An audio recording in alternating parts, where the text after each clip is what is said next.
त्यामुळे जनसंपर्क, लोकसेवा, समाजसेवा ही घेऊनच मी इथपर्यंत येऊ शकले.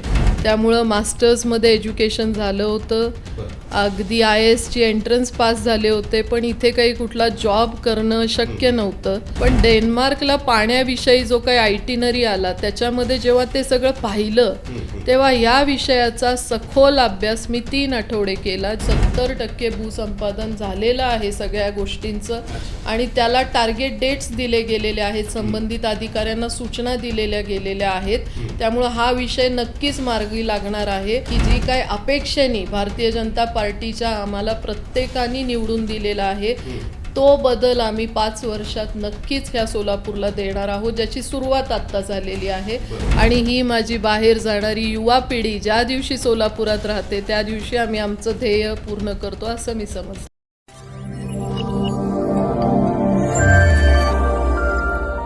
दर्शक हो नमस्कार. BR न्यूज प्रस्तुत प्रगतीचा ध्यास सोलापूरचा विकास या कार्यक्रमामध्ये मी जयपाल खेडकर तुम्हा सर्व दर्शकांचं स्वागत करतोय. तर कार्यक्रमामध्ये आज आपल्यासोबत आपल्या भेटीला आणि विविध विषयांवर चर्चा करण्याकरिता सोलापूर महानगरपालिकेच्या स्थायी समितीच्या सभापती रंजिता चाकोते मॅडम आपल्यासोबत आहेत. तर सर्वप्रथम मॅडम आपल्या या कार्यक्रमामध्ये मी स्वागत करतो. नमस्कार. तर विविध विषयांवर आपण चर्चा करणारच आहोत, पण सर्वप्रथम तुम्ही पहिल्यांदा निवडून आलात आणि थेट स्थायी समितीच्या सभापती झाल्यात, तर त्याबद्दल आपलं मनपूर्वक अभिनंदन करतो आणि शुभेच्छा देतो. तर आजच्या या चर्चेला आपण सुरू करूया.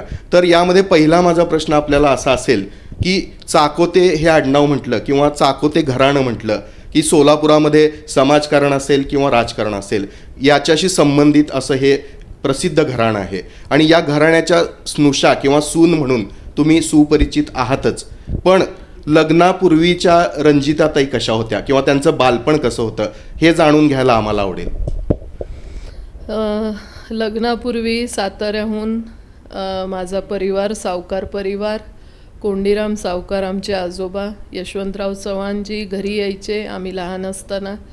त्यामुळं बालपणापासूनच राजकारणी लोक त्यांच्यामध्ये राहणं वावरणं, माझे काका वडील भाऊ सगळे राजकारणात सक्रिय आणि मोठं कुटुंबीय 25-30 जण आम्ही घरात अशा एकत्र कुटुंबात वाढल्याने लोकांशी जनसंपर्क, सगळ्यांशी मिळून मिसळून राहणं हे लहानपणापासूनच अंगात होतं. आणि त्यानंतर चाकोते घराण्याशी लग्नानंतर 5 ते 6 दशकं ही या घरातनं झालेली लोकसेवा, मग ती आप्पांच्या मार्फत, काकांच्या मार्फत, घरातले माझ्या कुटुंबातले सगळी लोक, त्यामुळे जनसंपर्क, लोकसेवा, समाजसेवा ही घेऊनच मी इथपर्यंत येऊ शकले.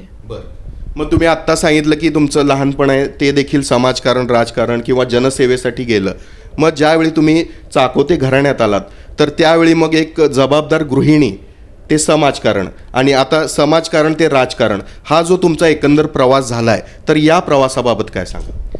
त्याचं गणितच असं आहे की शाळेत असताना 3 वर्ष हेड प्रिफेक्ट आणि मॅनेजमेंट स्किल्स हे अनुभव घेत असताना लग्न झाल्यावरती या कुटुंबाचा असलेला एक राजकारणी वातावरण, त्यामुळं मास्टर्समध्ये एज्युकेशन झालं होतं, अगदी IASची एंट्रन्स पास झाले होते, पण इथे काही कुठला जॉब करणं शक्य नव्हतं. त्यामुळे लग्न झाल्या समाजकारणात जेव्हा आमचा लिंगायत समाजाचा ग्रुप होता जिथे मला सासूबाई घेऊन जायच्या, तिथून ती सुरुवात आणि मग त्या सगळ्या समाजाच्या मंडळ, आमचं अक्कनबळग महिला मंडळ मी आवर्जून सांगू इच्छित आहे कारण ह्याची सुरुवात माझं मूळ घट्ट केलं या मंडळाने. त्यातल्या सुरेखा बावी असतील, आमच्या सगळ्या फाउंडर मेंबर्स असतील, या सगळ्यांनी मला तिथं मोठा ब्रेक दिला जिथं मी थोडं करत प्रत्येक कार्यक्रमात समाजाच्या मंडळाला वाढवण्यात यात मोठा वाटा माझ्या सासूबाईंचा आहे, ज्यांनी मला प्रत्येक पावलावरती सपोर्ट दिला. त्याहीपेक्षा मोठा वाटा माझ्या सासऱ्यांनी, ज्यांनी मला लग्न झाल्यावरती मास्टर्सच्या नंतर शिक्षण घेण्यात प्रवृत्त केलं. म्हणजे जरी हे राजकारणी कुटुंब होतं पण आमच्या आलेल्या सुनेला कुठं थांबवलं गेलं नाही, तुम्ही करा शिका. मग हे करत असताना जेव्हा या मंडळात गेले तर शहर उत्तर सोलापूर मधली लिंगायत जी काही घरं होती त्या प्रत्येक घरात हळूहळू करत 18 वर्ष काम करण्यात आलं. त्या 18 वर्षाच्या नंतर मग ही राजकारणामध्ये एंट्री झाली. मग आता यंदाची जी महापालिकेची निवडणूक जाहीर झाली आणि त्यानंतर आपण पाहतोय की रणजिता चाकोते या नावाला एक उमेदवारी देण्यात आली. म्हणजे या निवडणुकीमध्ये तुम्हाला मिळालेली किंवा तुम्हाला जाहीर झालेली उमेदवारी असेल, तिथून मग वेगवेगळ्या म्हणजे आपल्या प्रभागातील नागरिकांच्या गाठीभेटी, तिथून प्रचार सभा आणि थेट मग विजयाचा जल्लोष, ही जी एकंदर आपण म्हणू की साखळी होती किंवा हा जो प्रवास होता, तर तो कसा वाटला?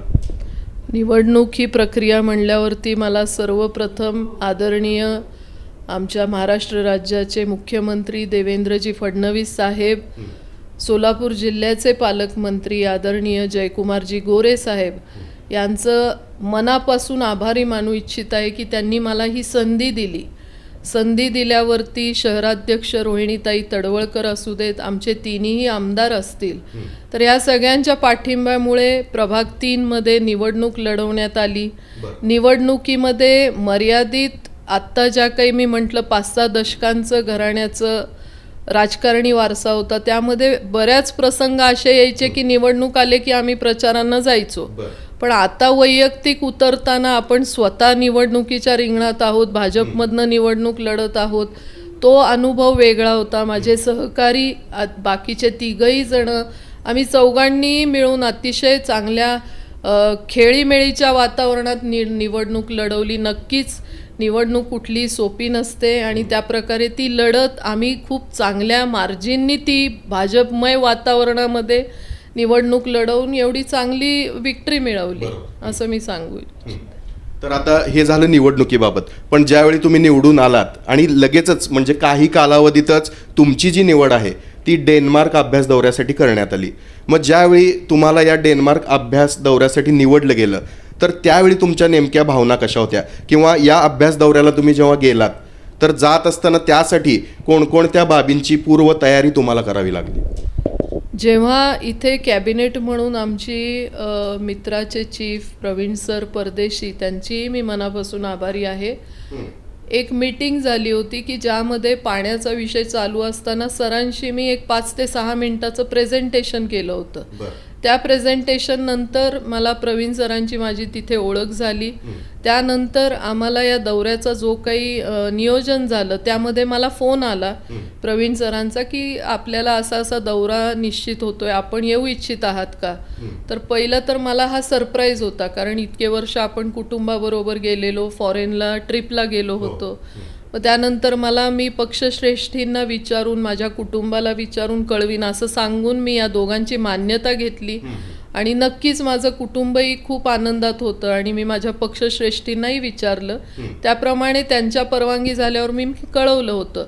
पण डेन्मार्कला पाण्याविषयी जो काही आयटिनरी आला त्याच्यामध्ये जेव्हा ते सगळं पाहिलं तेव्हा या विषयाचा सखोल अभ्यास मी 3 आठवडे केला, ज्याच्या VC इथून गेल्यावरती 9 नंतर VC व्हायच्या 1 तास मी रोज ह्याचं प्रशिक्षण घेत होते की काय प्रकार आहे, कसा याच्यातला अगदी तो pH बॅलन्स, म्हणजे प्रत्येक गोष्टीची माहिती की STP मधल्या कुठल्या एलिमेंट्सला काय होणार आहे आणि कसं, ह्याचा सगळ्याचा रोज जेवढा होईल तेवढी माहिती गोळा करत होते. आणि ती माहिती, तो अभ्यास मला नक्कीच डेन्मार्कला गेल्यावरती अतिशय फायद्याचा ठरला. मग आता आपण बघतो की सबंध सोलापूर महानगरपालिकेच्या स्थायी समितीच्या सभापती तुम्ही आहात, ही एक मोठी जबाबदारी तुमच्यावर आहे. पण ज्यावेळी तुम्ही निवडणुकीला सामोरे जात होतात तेव्हा खास करून तुमचा जो प्रभाग आहे, तर त्या प्रभागातील नागरिकांचे कोणते मुद्दे किंवा कोणते प्रश्न, कोणत्या अडचणी या अग्रभागी होत्यात असं तुम्हाला वाटतं, आणि त्यावर सध्या तुमची भूमिका काय? प्रभाग 3 मधली सर्वात प्रमुख आणि गरजेची बाब होती ती एक सुसज्ज हॉस्पिटलची. कारण आम्हाला कधी माझ्या प्रभागातल्या जनतेला काही झालं तर सिव्हिल हॉस्पिटल गाठण्याशिवाय पर्याय नसायच्या काही इमर्जन्सी केसेसमध्ये. त्यामुळे मी निवडणूक लढून आल्यावरती पहिल्या महिन्यातच आमच्या घराजवळ असलेल्या गोलचौडी रुग्णालयाची पाहणी करून, तिथल्या डिमांड करून आत्ता नक्कीच मी इवन बजेटमध्ये याच्यासाठी काही मोठा बजेटची तरतूद आपण रामवाडी आणि गोलचवडीला ठेवली, पण त्याही पलीकडे जाऊन त्या दुरुस्ती करून त्या बजेटमध्ये होण्यापेक्षा तिथे एक मल्टी स्पेशालिटी खूप गरजेचं आहे, म्हणून मी ती मागणी शासनाला केली. त्याचबरोबर आमच्या प्रभागातले जे काही वयोवृद्ध लोक आहेत त्यांना वॉकिंग ट्रॅक नाही, गार्डनची सुविधा नाही, असे असंख्य विषय आहेत. बेसिकमध्ये तर तो नाला विषय आम्ही घेतलाच आत्ता, कुंभारवेस नाला, तिथेही पाण्याच्या अतिशय आत्ता पावसाळ्यामध्ये पाहिलेल्या अडचणी, नुकतीच माझी एक मागच्या आठवड्यात झालेली भेट, ह्या असंख्य विषय आहेत ज्याला नक्कीच आम्ही सुरुवात तर केलेली आहे. मग छोट्या मोठ्या बाकी काही दुरुस्त्या आहेत, बोरची कामं आहेत, ती तर चालूच आहेत, लाईट आहे, विद्युत. मला सांगायला आनंद होईल ह्या माध्यमातून की सोलापूरची जनता खूप समाधानी आहे. फार काही मोठ्या अपेक्षा नाही आहेत. बेसिक आपल्या जीवनावश्यक गोष्टींकडेच प्राधान्य देऊन त्या मूलभूत सुविधा जरी लवकरात लवकर आम्ही पूर्तता करू शकलो तरी ते फार चांगलं होईल असं मला वाटतं. मग ताई, तुम्ही आत्ता सांगितलं की प्रभागातील नागरिक असतील तर त्यांसाठी आता तुम्ही कुठल्या कामांची सुरुवात केली आहे किंवा त्यासाठी कुठली कुठली कामं आता प्रगतीपथावर आहेत. पण मगाशी ज्या विषयावर आपण चर्चा केली तो डेन्मार्क दौरा, मग तो पाण्याबाबत होता, तर खास करून ती देखील एक मूलभूत आपली गरज आहे. तर तिथल्या अभ्यास दौऱ्याचा जो काही अभ्यास आहे किंवा काही बाबी महत्त्वाच्या तुम्ही तिथून घेऊन आलात, तर त्या कशा पद्धतीनं या सोलापूरच्या नागरिकांसाठी उपयोगी ठरतील असं तुम्हाला वाटतं? डेन्मार्कच्या दौऱ्यामधला प्रामुख्याने पहिला महत्त्वाचा विषय होता की ज्या काही आम्ही कंपन्या जिथं दौरा बियर्न्सबर्ग जी तिथं भेट घेतली, जो तिथं प्लांट होता, WTP आहे, तिथले मशिनरीज आहेत, त्या आपल्याला या प्लांटच्या मार्फत करण्याचं मेन उद्दिष्ट होतं. जी काही टेक्नॉलॉजी आहे ती आत्ता नक्कीच आपल्या इथं सोलापुरात मी आवर्जून सांगू इच्छित आहे की सोलापूरचा STP असू दे, सर्वात आत्ता लेटेस्ट असलेला STPची प्रक्रिया आपल्या इथे देगावला आहे. पण आत्ता भविष्यात आपण ही 2060 पर्यंतची जर पाण्याचा प्रकल्प आणतोय तर नक्कीच अत्याधुनिक असलेलं तंत्रज्ञान आपल्याला आणायचं आहे. तो दौरा झाल्याने त्याचा फायदा नक्कीच आता भविष्यात त्याचा MOU सुद्धा आपल्याला लवकर दिसेल. त्या कंपन्यांकडून ती मशिनरी आणून आपण जी काही अत्याधुनिक सेवा देऊ शकू. आता आपली दुसरी पाईपलाईन झालेली आहे, आता आपण नवीन WTP आहे, आम्ही आता सगळ्या प्रभागांच्या पाण्याच्या बैठका घेतलेल्या आहेत. त्यामध्ये कुठून कुठली पाईपलाईन, किती किलोमीटरची पाईपलाईन, किती MBR, किती ESR सगळे वाढणार आहेत, ह्या सगळ्याच्या नियोजनामध्ये ह्या अभ्यासाचा नक्कीच फायदा होत आहे. मग प्रत्येक विषयामध्ये जेव्हा आमच्या मीटिंग्स होतात, आयुक्त असतील, महापौर साहेब असतील, सगळ्यांच्या बरोबर आम्ही बसून त्या कुठल्या टेक्नॉलॉजीचा आपण इथं वापर करू शकू. अगदी परवा प्रवीण सर आले होते, त्यांनाही मी आवर्जून सांगितलं की सर आपल्याला ते इथं वापरलं तर जास्त चांगलं होईल. हा कुठल्या ना कुठल्या मार्फत वापर करून ती सोय सुविधा देऊन आपण पुढच्या भविष्यातली पाण्याची चांगल्यात चांगली सुविधा कशी सोलापूरकरांना देऊ, जेणेकरून रोज पाणी आपल्या प्रत्येक नागरिकाला पोचावं, हे ध्येय आणि उद्दिष्ट आहे. आता ताई, हे झालं पाण्याबद्दल असेल किंवा इतर जे काही आपल्या प्रभागातील नागरिकांच्या अडचणी आहेत त्याबाबत तुम्ही खरंच सविस्तर सांगितलं आणि त्यावर खरंच विशेषत्वानं काम देखील चालू आहे. पण या बाबींखेरीज तुम्हाला आणखी अशा काही गोष्टी वाटतात की सोलापूरचा विकास होण्यासाठी या गोष्टींवर काम होणं गरजेचं आहे किंवा त्या गोष्टी घडून येणं हे अत्यंत महत्त्वाचं आहे? सोलापुरातलं सर्वात मोठं चॅलेंज आहे ती म्हणजे सोलापूरचं स्वच्छता आहे, सोलापूरचं बसस्टँड आहे, सोलापूरची ट्रॅफिक व्यवस्था आहे, सोलापूरमध्ये चांगलं शिक्षण मिळालं पाहिजे त्यासाठी लागणारी कॉलेजेस आहेत. स्वच्छतेसाठी मी आवर्जून सांगू इच्छित आहे की कधीही मला सवय आहे थोडीशी पहाटे वगैरे जाऊन चक्कर मारायची. प्रभागात नाही, आता शहराची जबाबदारी आहे. कुठंही काही दिसलं की फोटो काढायचा. अगदी आजच्याच आमच्या दौऱ्यामध्ये आम्ही उपायुक्तांना बोललो की सर थोडा एक सकाळी 1 तास, संध्याकाळी 1 तास वेळ द्या आणि ते दौरा करा, कारण सोलापुरातल्या आलेला प्रत्येक बाहेरचा येणारा व्यक्ती म्हणतो सोलापूर स्वच्छ का दिसत नाहीये. तर याबरोबर मला आवर्जून अजून एक गोष्ट आपल्या माध्यमातून माझ्या नागरिकांना सांगायचंय की गेले 3-4 महिने आम्ही प्रभागात काम करतोय. काही ठिकाणं अशी आहेत की सकाळी पडलेला कचरा हा दुपारी आम्ही ते घंटागाडी येते SI ला सांगतो काढायला लावतो, पण दुपारी आपले नागरिक जाऊन परत तिथं काय ते डंप करतात. जो फोटो मला परत संध्याकाळी त्या ह्यांच्याकडून मिळतो तर माझी तुमच्या माध्यमातून सगळ्यांना एक विनंती आहे की आपण सगळ्यांनी जबाबदार नागरिक होणं गरजेचं आहे.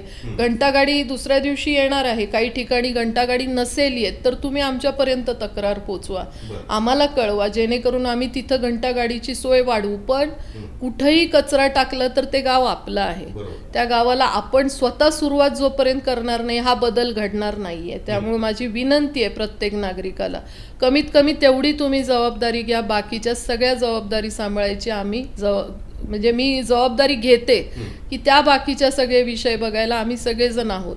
पण एक नागरिकांनी सुद्धा ही सुरुवात केली तर हा बदल आपला घडणार आहे. म्हणजे एकंदर तुम्हाला अशी अपेक्षा की प्रत्येकानंच माझं सोलापूर म्हणून स्वतःपासून कुठेतरी सुरुवात केली पाहिजे, तर हे नक्कीच लवकर शक्य होईल. मग आता तुम्ही सांगताना 2 मुद्दे म्हणजे प्रकर्षानं अधोरेखित केले, मग त्यामध्ये एक होता तो म्हणजे स्वच्छतेचा आणि दुसरा तुम्ही सांगितल्याप्रमाणे वाहतुकीचा. म्हणजे आता आपण बघतो की दळणवळण वाढलंय, सोलापुरात देखील आता पुण्याच्या धर्तीवर दुचाकी गाड्या धावताना दिसत आहेत. पण हे सर्व होत असताना गेल्या अनेक वर्षांपासून एक उड्डाणपुलाचा जो प्रश्न आहे तो कायम म्हणजे चर्चेत येतो. म्हणजे कुठंतरी मंजुरी झाली आहे, आता लवकरात लवकर मार्गी लागेल, असं कुठंतरी असताना पुन्हा काहीतरी अडथळा, असं वर्षानुवर्षे होत राहतंय. मग आता सध्याच्या स्थितीमध्ये या उड्डाणपुलं जी सोलापूरमध्ये व्हायची अपेक्षा नागरिकांची आहे, तर त्याची परिस्थिती काय? मी आता आवर्जून अजून एक उल्लेख करू इच्छित आहे की आपले मध्यचे आमदार आदरणीय देवेंद्र दादा कोठे यांच्या पाठपुराव्यांनी गेल्याच आठवड्यात मी स्वतः होते त्या मीटिंगला आणि अतिशय योग्य आणि चारही बाजू संपूर्ण विषयाची बैठक मुख्यमंत्री देवेंद्रजी फडणवीस साहेब यांच्या अध्यक्षतेखाली झाली. पालकमंत्री जयकुमारजी गोरे साहेब जे इतके स्वतः सुद्धा इतके प्रत्येक विषयात जातीने लक्ष घालून आत्ता जे काही आपली विमान सेवा थोड्याच्या गोष्टीसाठी ज्या अडचणी आल्या त्याचाही मुख्यमंत्र्यांनी आढावा घेतला. पण देवेंद्र दादांनी बिटूच्या विषयाबरोबरच उड्डाणपूलच्या विषयाचाही आत्ता जी काही चर्चा झाली, ज्यामध्ये कलेक्टर साहेब होते, कमिशनर साहेब होते, त्यांनीही चांगला पाठपुरावा घेऊन 70% भूसंपादन झालेलं आहे सगळ्या गोष्टींचं आणि त्याला टार्गेट डेट्स दिले गेलेले आहेत, संबंधित अधिकाऱ्यांना सूचना दिलेल्या गेलेल्या आहेत. त्यामुळे हा विषय नक्कीच मार्गी लागणार आहे आणि माझं ह्या माध्यमातून सांगणं आहे की जी काय अपेक्षेने भारतीय जनता पार्टीच्या आम्हाला प्रत्येकाने निवडून दिलेला आहे तो बदल आम्ही 5 वर्षात नक्कीच ह्या सोलापूरला देणार आहोत, ज्याची सुरुवात आत्ता झालेली आहे. सर्वच आमदार यामागे पाठपुरावा करत आहेत आणि इतके तडफदार पालकमंत्री आपल्याला मिळाले आहेत जे सर्वात जास्त वेळ देत आहेत आणि मुख्यमंत्री देवेंद्रजी फडणवीस साहेब यांच्या नेतृत्वाखाली आमचे आदरणीय बावनकुळे साहेब आहेत, रवींद्रदादा चव्हाण आहेत, या सगळ्यांच्या मार्गदर्शनाखाली ही लवकरच संकल्पना पूर्ण होणार आहे. तर नक्कीच ताई, तुम्ही जे काही वेगवेगळे मुद्दे सांगितले की मग त्यामध्ये आता विमान सेवा आली, उड्डाण पुलांचा विषय आला, स्वच्छ पाण्याचा विषय आला, तर अशा सर्व ज्या बाबी सोलापुरामध्ये 249 सेवा भरती आमचे जे कायम करण्याचे होते त्याचाही विषय ह्याच्यात फार महत्त्वाचा देवेंद्र दादांनी तिथे काढला होता. त्या मीटिंगला मी कोइन्सिडेंटली उपस्थित होते. तर हे सोलापूरचे सगळे विषय टार्गेट डेट देऊन कलेक्टर कमिशनर साहेबांना सूचना देऊन ते होणार आहेत. म्हणजे एकंदर आता आपण असं म्हणूया की शॉर्टली किंवा एकदम ब्रीफमध्ये जर सांगायचं झालं तर त्यानुसार मग आता तुमच्या काय म्हणू की विकासाचं विजन जे आहे, तर पूर्ण विकसित सोलापूर किंवा एक स्मार्ट सोलापूर कसं असेल, तुम्ही कशा दृष्टीनं पाहता त्याकडे? स्मार्ट सोलापूरमध्ये स्मार्ट रस्ते असतील, रोज पाणी येणारं असेल, हरित सोलापूर असेल आणि ही माझी बाहेर जाणारी युवा पिढी ज्या दिवशी सोलापुरात राहते त्या दिवशी आम्ही आमचं ध्येय पूर्ण करतो असं मी समजते. आता तुम्ही पहिल्यांदाच निवडून आला आणि मोठी जबाबदारी देखील अगदी यशस्वीपणे तुम्ही पेलताय, व्यवस्थितरित्या पार पाडताय. पण हे सर्व होत असताना मग हे कामकाज नीट चालावं यासाठी अनुभव असणं देखील तितकंच महत्त्वाचं मानलं जातं. मग आता या कामामध्ये तुम्हाला तुमच्या पक्षातील म्हणता येईल किंवा सहकाऱ्यांमध्ये ज्येष्ठांचं मार्गदर्शन कशा पद्धतीनं लावतं? नक्कीच ज्येष्ठांच्या मार्गदर्शनाशिवाय काही होत नाही. मी नवीन होते आणि नवीन एवढी मोठी जबाबदारी होती, पण मी म्हणल्यासारखं पक्षश्रेष्ठी पालकमंत्री जयकुमारजी गोरे साहेब होते, शहराध्यक्ष रोहिणीताई आहेत आणि सर्वात प्रामुख्याने कॅबिनेट जे आदरणीय विनायक दादा कोंड्याल आहेत, आमचे पक्षनेते नरेंद्र काळे आहेत, उपमहापौर ताई आहेत, देवकर ताई, तर आता इथे कुठलीही कधी अडचण आली तर एका फोनवरती आम्ही चला आपल्याला कॅबिनेटला बसायचं आहे, मला हा विषय चर्चा करायची आहे, त्यामुळं मी त्यांचं पहिलं मार्गदर्शन घेत असते आणि मग पुढं सरकत असते. असं नेहमी मला अनुभव आत्ता इथे आलेला आहे. तर आता यावेळी जी महापालिकेची निवडणूक झाली तर त्यामध्ये भारतीय जनता पक्षाला मोठं म्हणजे आपण म्हणू की पक्षाला बळ मिळालं, संख्याबळ जे आहे ते आत्तापर्यंत कधीच नव्हतं इतकं मिळालं. पण हे होत असताना असं म्हणता येईल की पहिल्यांदाच निवडून येणारे जे काही सदस्य आहेत त्यांची संख्या देखील त्यामध्ये लक्षणीय आहे, म्हणजे जास्त लक्षणीय संख्या असल्यामुळं त्यांचं प्रमाण जास्त आहे. मग असे जे नवखे नगरसेवक तुमचे सहकारी आहेत आणि इतर काही आता हा कार्यक्रम पाहणारे आपले सोलापूरचे सर्व नागरिक आहेत, तर यांना आज सोलापूर महानगरपालिकेच्या स्थायी समितीच्या सभापती या नात्यानं तुम्ही काय सल्ला द्याल किंवा काय आवाहन कराल? सगळे मी पण नवखे आहेत, ते पण नवखे आहेत, पण इथे बसल्यावरती महापालिकेची जबाबदारी घेतल्यावरती एक नक्कीच सांगू इच्छित आहे की कॅबिनेट म्हणून आम्ही सगळे तर सक्रिय आहोत, पण आत्ता इथे जे नगरसेवक नगरसेविका माझ्या पोचू शकत नाही आहेत किंवा काही असतील कारणं, तर त्यांना मी आवर्जून सांगेन की तुम्ही रोज महानगरपालिकेत या, इतकी असंख्य कामं आहेत, जबाबदारी घ्या, घेतायत ते करतायत, त्यांच्या प्रभागात ते सक्रिय आहेत. पण आता जेव्हा आपण पाण्याची व्यवस्था एवढी मोठी लावतोय तर तुम्हाला तुमच्या प्रभागात उतरून कुठे पाण्याचा दबाव कमी आहे, कुठं जुन्या पाईप आहेत, कुठं बदलायचं आहे, हे तुम्ही जोपर्यंत स्वतः वैयक्तिक उतरून बघत नाही, जोपर्यंत इथं पोचवत नाही, तोपर्यंत ह्या गोष्टीला गती येणार नाही. आपल्या प्राधान्य सोलापूरचा ज्वलंत विषय आहे पाणी आणि त्याच्यासाठी आपल्याला सगळ्यांना सक्रियतेने उतरायचं आहे. हे मी कळकळीने सांगते, कारण की आता 1 वर्षांनी जेव्हा ही प्रक्रिया आता नोव्हेंबरचं आपल्याला त्यांनी टेंडर प्रोसेसिंगला टाकायचं सांगितलंय, तर आता तुम्ही न बघता पुढे 1 वर्षांनी आलात तर आपण काही करू शकणार नाही. आज आपल्या प्रभागाची जबाबदारी आपली आहे, ती आपली समजून सगळे निम्मे तर येतच आहेत, पण जे कुणाला या माध्यमातून मी सांगू इच्छित आहे की आत्ताची हा राईट वेळ आहे, जेवढं होईल तेवढं तुम्ही महानगरपालिकेत यावं, सक्रिय व्हावं, आपण ह्या मीटिंग्स करूयात, पाण्याची जबाबदारी आपली आहे आणि आपण पुढं सरकूयात. तर नक्कीच ताई, प्रगतीचा ध्यास सोलापूरचा विकास या कार्यक्रमामध्ये आज एकदम आवडलं मला, कारण तोच तर आपण करतो. हा, तर त्या उद्देशानंच ही जी आज मुलाखत झाली, तर तुमच्या विकासाच्या विजननुसार आता सोलापूरचा जो विकास करायचा आहे त्याबाबतची सविस्तर अशी माहिती तुम्ही आज आमच्या सर्व सोलापूरकरांना दिली, त्याबद्दल आपले मनपूर्वक आभार. धन्यवाद. नमस्कार.